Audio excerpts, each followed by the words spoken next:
బాబు ఒక్కసారి బండాపమని చెప్పు. అపోయే ఎందుకమ్మా? దేవుణ్ణి దర్శించుకోవడానికి బాబు. ప్రతి శుక్రవారం నేను మీ నాన్నగారు పసివాళ్ళైన మీతో పాటే ఈ గుడికి వచ్చేవాళ్ళు. శివాయ నమః. ఓం ఈశ్వరాయ నమః. ఓం నమ శివాయ నమః. ఓం శివాయ నమః. ఓం ఈశ్వరాయ నమః. ఓం నమ.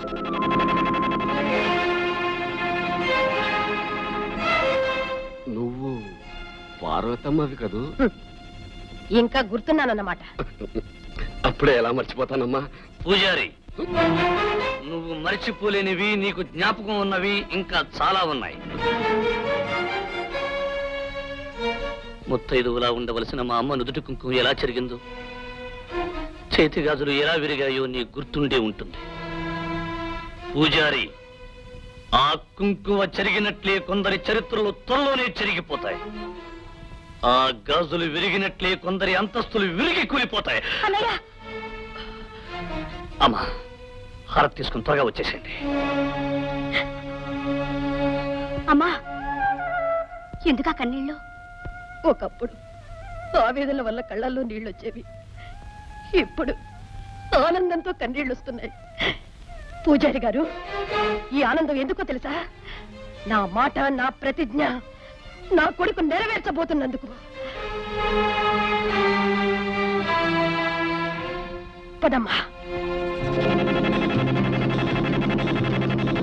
రామ్మా.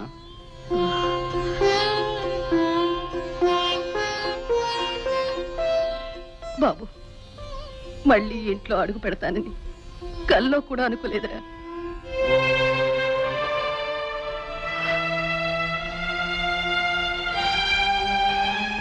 ఆ విధంగా శ్రీరామచంద్రుడు రావణాసురుణ్ణి సంహరించి తిరిగి రాజ్యానికి వచ్చాడు. ప్రజల్ని హాయిగా పరిపాలించాడు. ఆయన రాజ్యం సుఖశాంతులతో ఉండేది గనకనే దాన్ని రామరాజ్యం అనేవారు. అయితే ఇప్పుడు మన రాజ్యం రామరాజ్యం కావాలంటే ఏం చేయాలన్నా? నీలాంటి ప్రతి బాలుడు ఒక రాముడు కావాలి నాన్న. అయితే నేను రాముడిని అవుతాను. ఇది నాన్న ముద్ద. తినేసా. మరి ఇది అమ్మ ముద్ద. తిను బాబు.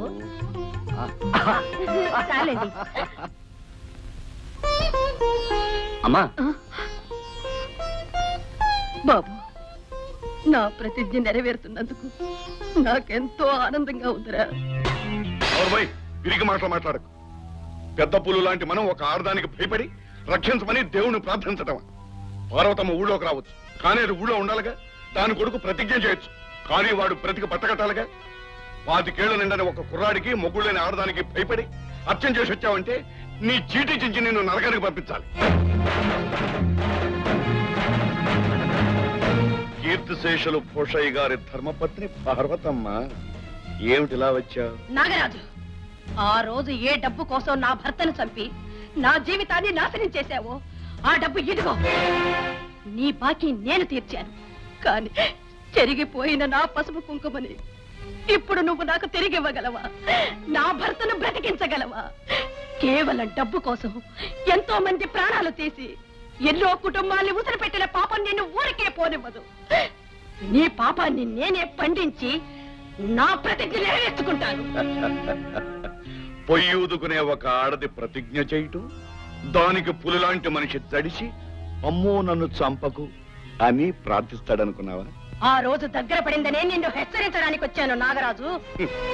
నీ కొడుకు సాధించిన ఘనకార్యాలకి కారణం వాడి సామర్థ్యము కాదు, నా చేతకాంతనము కాదు. మనిషిని పొడిచే ముందు ఎద్దు కొమ్ముల్ని కిందకు వంచుతుంది, అలాగనే అది ఓడిపోయినట్లు కాదు, ఎదుటి మనిషిని పైకి లేపడానికి. ఎవరిని ఎవరు పైకి లేపుతారో, ఎవరిని ఎవరు కిందకు తొక్కుతారో త్వరలోనే తేలిపోతుంది. ఈ నాగరాజును పైకి లేపడానికి ఎవరికెన్ని గుండెలున్నాయి? నాకున్నాయిరా. నిన్ను పైకి లేపడానికి ఎన్నో గుండెలక్కర్లేదు. ప్రతీకారంతో ప్రజ్వరిల్లే నా ఒక్క గుండె చాలు. అమ్మా, ఈ నీచుడితో మాట్లాడినా ఒకటే, పశువుతో మాట్లాడినా ఒకటే. రామ్మా. అయ్యా, ఇదిలా జరుగుతుందని నాకు ముందే తెలుసండి. ఎందుకంటే రాత్రి నాకు పీడకలు వచ్చిందని తనకు మనవి చేశాగా. అయ్యగారు, దాని కొడుకు పరిస్థితిని చూస్తుంటే ఆనాడు మహారాజుల్ని ముక్కలు ముక్కలు చేసేసిన పరశురాముడు వాళ్ళ అమ్మగారు గుర్తుకొస్తున్నారండి. ఊరుకోండయ్యా, అసలు అయ్యగారు ఆవేశంలో ఉంటే అర్థం బద్దం లేకుండా మాట్లాడతారేమిటి? అలాగే ముందు ఆ కుటుంబాన్ని ఈ ఊరు నుంచి బయటికి పంపించే పథకం ఉందా లేదా అది ఆలోచించరే. ఉంది. ఏమిటది? వచ్చే శ్రావణ శుక్రవారం నాడు మన గ్రామ దేవత పోలేరమ్మ జాతర పెద్ద ఎత్తున జరగబోతుంది. ఆనాడు ఓం శివాయ నమః, ఓం రుద్రాయ నమః, ఓం కేశవాయ నమః, ఓం ఓం ఓం శివాయ నమః. అమ్మ హార తీసుకోండి, అయ్యా హార తీసుకోండి.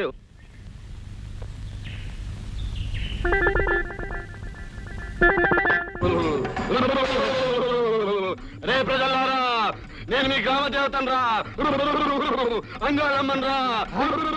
అయ్యా పూజారి గారు గంగా మొక్కున్నట్టుందండి.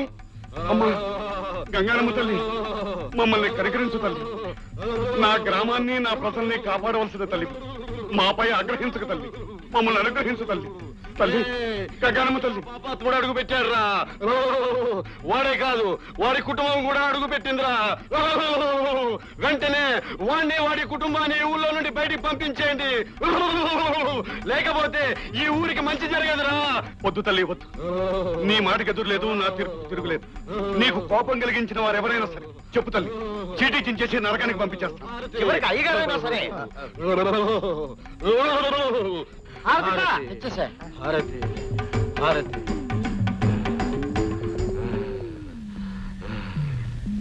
ప్రజలారా, మన ఊరి గంగానమ్మ తల్లి ఎంత సత్యమైన దేవతో మీ అందరికీ తెలుసు కదా.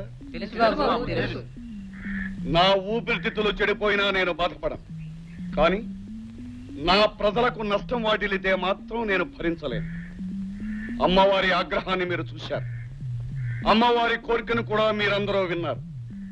ఈ గ్రామ పెద్దగా ఇప్పుడు నేను ఏమి చెయ్యాలో మీరే నిర్ణయించి చెప్పండి. ఈ ముగ్గురిని ఊళ్ళో ఉంచకూడదు. బాబు అన్నయ్య, ఇలా గొర్రెలాగా చూస్తూ ఊరుకున్నారంటే అమ్మవారి కోపం వస్తుంది, అంటూ వచ్చి చేస్తారు. అవును, అమ్మవారు చెప్పినట్టు వీళ్ళని ఈ ఊరి నుంచి పంపించాల్సిందే. చెప్పండి అయ్యా. అవును, వాళ్ళని ఊళ్ళోంచి పంపించాల్సిందే. పంపించాల్సిందే.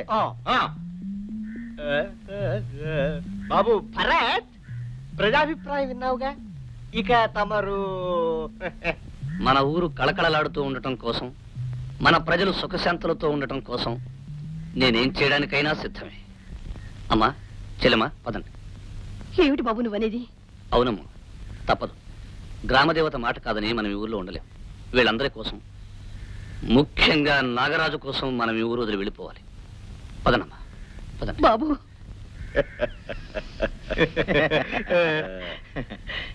మహానుభావులు,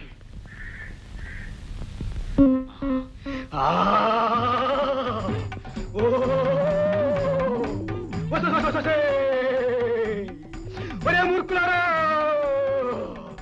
నా పేరు చెప్పి మాయ చేసేవాడు మాటలు అమ్ముతారా మీరు? మంగమ్మ తల కూతురు గంగమ్మ నేను ఒక మంచి వాడిని ఊరించి బయట పంపుతుంటే తలంపుతారా మీరు? వచ్చేస్తుంది, కోపం వచ్చేస్తుంది, తినేస్తాను. ఇక్కడ నువ్వు అమ్మ తల్లి, అమ్మా నువ్వు ఎవరి మీద కోపం తెచ్చుకోకు. అమ్మా గంగానమ్మ, ఏం చేయాలో సెలవిస్తే మేమంతా అలాగే చేస్తామమ్మా. అనుగ్రహించమ్మా తల్లి. అమ్మా వినరా మూర్ఖులారా, వినరా ఊరికి పెద్ద మూర్ఖ. అమ్మా నా పేరు మీద అబద్ధం చెప్పి ఈ ఊరిని మోసం చేసిన పూజారి లేకపోతే ఉండరు. తల్లి, అంత శిక్ష వేయద్దమ్మా. నరబలు కావాలంటే కోడలో మేకల్లో గొర్రెల్లో ఇస్తాను.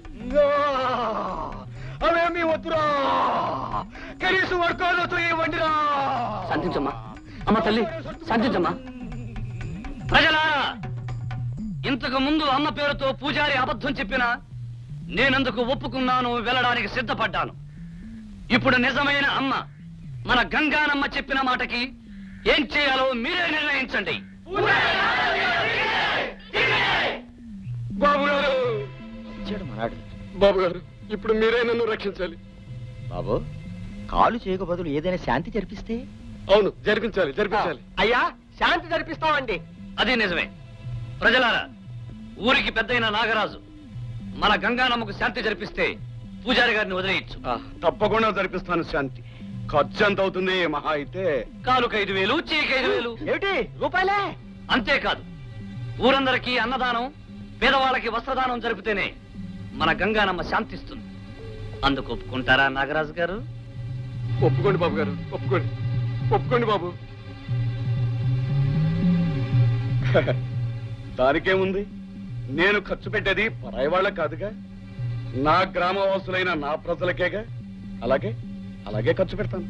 ప్రజలారా, నాగరాజు లాంటి గొప్ప మనిషి మన ఊర్లో ఉండడం నిజంగా మనందరి అదృష్టం. చూడు, నన్ను నా కుటుంబాన్ని ఈ ఊరి నుంచి తరమాలనుకున్నావు కదూ, అందుకు నీకు జరిమానా 10,000. రండి. రండమ్మా, రండి. ఏమ్మా, పట్నం బయలుదేరారా? లేదు పూజారి గారు, నేను వెళ్ళడం లేదు. మా ఫ్రెండ్స్ వెళ్తున్నారు, వాళ్ళని ట్రైన్ ఎక్కించడానికి వెళ్తున్నాను. శుభం. చేసేది రైల్లో ప్రయాణం. హారతి తీసుకోండి,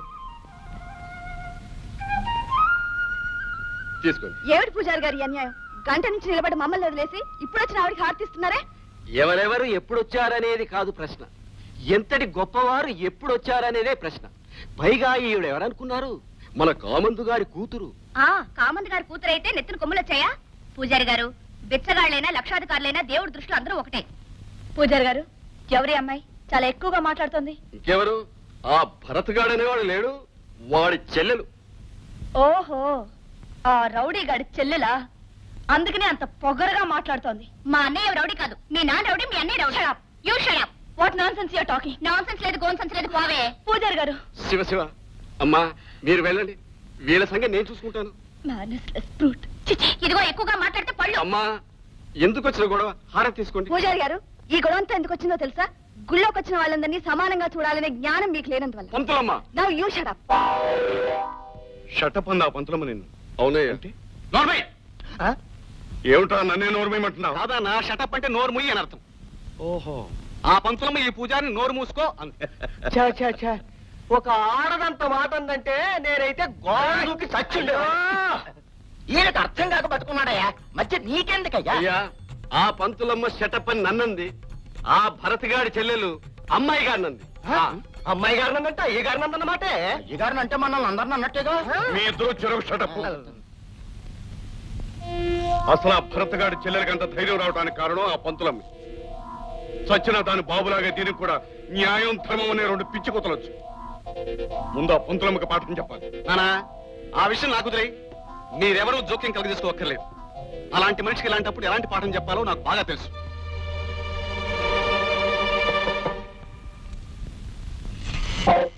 మీరా ఎందుకు ఇలా వచ్చారు? అదేం ప్రశ్న? బారులో తాగుబోతూ భామ దగ్గర తిరిగిపోతూ ఎందుకు వస్తారు? అందుకే నేను వచ్చాను. Shut up. ఆ ముఖ్యమైన రాక కారణం. మర్యాదగా బయటికి వెళ్ళు. నా మాట విని నా ఇష్టానికి కుట్టావంటే నీకు ఎండలో గొడుగులా ఉంటాను. ఏమంటావు? నన్నే కొడతావా? ఆడదానికి నీకే ఇంత పొగరుంటే మగాడికి నాకెత్తుండాలి?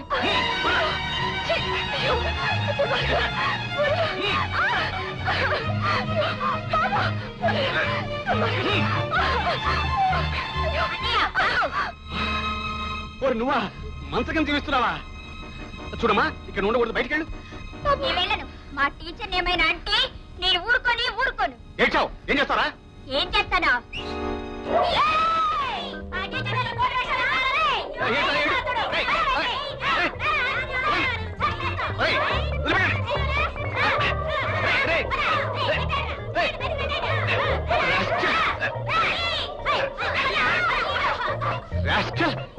నిన్ను గిరి, నువ్వు మనిషివా పశువా?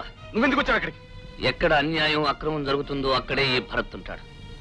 మళ్ళీ ఇలాంటి పని ఇంకొకసారి చేశావంటే నీ ఎంత చూస్తాను. Get out, rascal. బాబు, ఈ రోజు మీ టీచర్ని నువ్వే కాపాడావు. నిజంగా అలాంటి తండ్రికి నీలాంటి మంచి బిడ్డ ఎలా పుట్టాడో నాకు అర్థం కావడం లేదు. ఆ తండ్రి ఎటువంటి వాడు? పాపం బాబుకేం తెలుసు? నాకు తెలుసు టీచర్, మా నాన్న హిరణ్యకశిపుడు. అయితే నువ్వు ప్రహ్లాదుడు అన్నమాట. మరి శ్రీమన్నారాయణుడు ఎవరు?